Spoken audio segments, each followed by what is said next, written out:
bi ambe trata dona novembre kalo kle bi saba ambalma o bisimila malak chuka don kibaru keneka bi kibara munu mambulo kada kulukan o de bakar tugola aleni anofe mo munu ku no minele no wari yuru ko dola ulu bela blala kibara misrama ulu konne ayire kafo kunun tenendo novembre kalo kle mugan kononton kiriblon tikla mo ulu konne ayire kafo ko ulu ka fese lu ko fe ko ukon ma jalaki yoro soro bakar tugola la aleni mo munu ku minele no anofe ka sababu ke wari yuru ko doy kawla do neka fo kabni samba fla aleni tan kononton bakar tola aleni abarake nyogon damado sharia kuye ulu nomne kada kan ko senegala ulu to la jakulu bambe no na anko mako federation ko ulu to la wardo ni o haka beta milliard tan nyogonala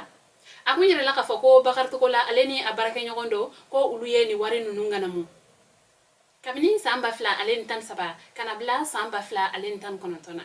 kabini o wati ko fale nunu sharia kono kunye bakar togola no mine aleni anofe mo nunu ngani kunyo labena uga kiriko atan ga segin chaira kabini tenendo novembre kalo klem gan fla ko fogana bla kunu tenendo na novembre kalo klem gan konontona nunu kono me tan ga segina kriblo mo ni nyogon chelala nga alabana sharia tiko ulu kono ya yire ka foko uma jalaki yoro soro ni ma ko fale nuna ko sabla fen kene ma fusma soro ka yire ka fo ko bakar togola na kam ko nunu ko ulu ye ni wari nunu ntum o kama ni mo nunu ulablala kibara wara mambulo kada kuloka ode kunun tenendo novembre kalo kle mugan kononton FST ni o faculté des sciences techniques badala bugu kulu sanfé 4e arrondissement polsu ulu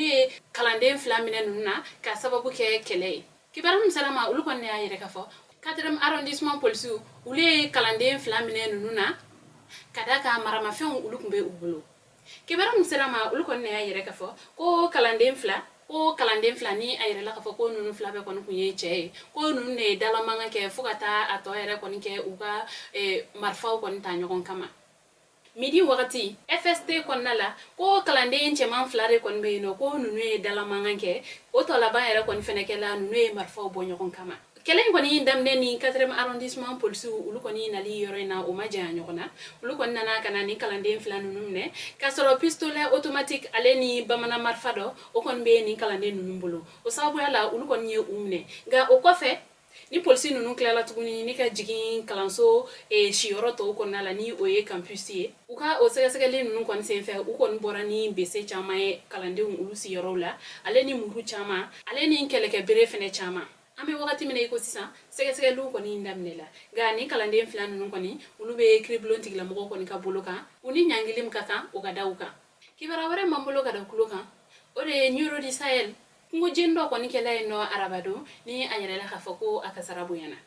kibara msalama ulu ko ne anyere kafo kibara msalama ulu ko ne anyere kafo neuro ale la min ko nala tasuma de willa ni ka soro ka kungo mine kata kawla do na kafo ko ni tasuma menen ko ni ko asera yoro jan oso fera ulu munu be ni yoro ina ino ulu ko ne ayire ka fako ame wati mine ko sisa ko hagem ko nje na kungo la ko ulu tena seka o dafota ko sabla akabu ko jugu o ma kele nun kala ka yire fene ko mun ko nana ni kungo kono kasaranye ko ulu ko ni sigalendo ko sobe ko dugolo fere la do ko me ni yoro ko fale no na anko ma ko les agents du domaine ko ulu kono me terrain clan do la ka ulu fere ko ulu kon de ko fe ko ni tasma ko ni wilila ngonu no ulamindo do ni dugu munu nye ulu kon ye u fanga u fara nyonka ni ka demeke ka seka ni ko kono tasma fara dugu munu kon ye o baranke o ye kerenkere ne ala awoyini gurel basiru janweli arangabe aleni lubungana o dugu don ulu kon ni fara la nyonka wala sa chokamna ni kungo jeni abseka dan sudala kuna funi kunchela kibara were mambulo kada kuloka anga ministre mbeni aleka baranya slendo malde munu siglendo ko kana kama oni OIM ni OE organisation internationale de la migration ule o fra nyagonka ni ga segni malde keme aleni wolon vlaye mal jamana kono kawla dona ka fo juma temele novembre kalo claim gwani woro malide keme aleni wolon vla ulu bola libi jamana ka ni ga segni mali jamana kono